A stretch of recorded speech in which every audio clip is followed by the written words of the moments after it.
What inspired you to write this book? I know it must have been a ton of work. What made you decide to do it? Well, if you'd have asked me 2 years ago if I'd write a book, I'd say, nah, not happening.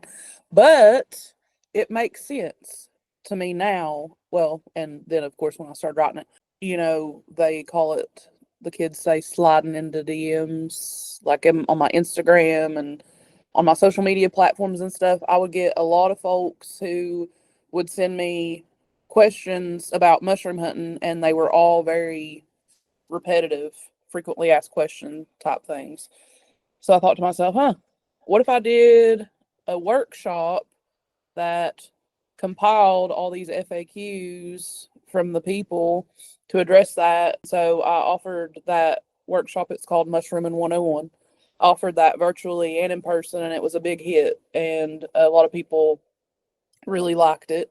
But then I was getting asked all the time, well, why don't you just put this in book form?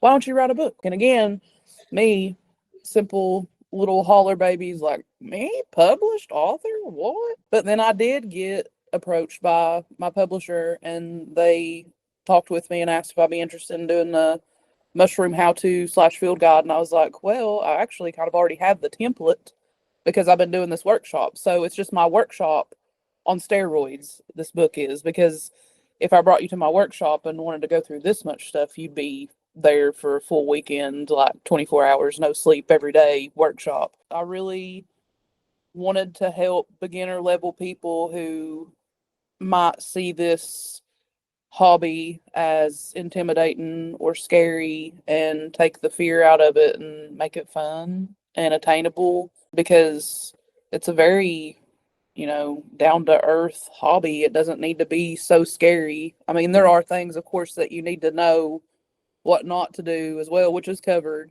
but just trying to help, the baby mushroom forager flourish into a competent, strong mushroom warrior.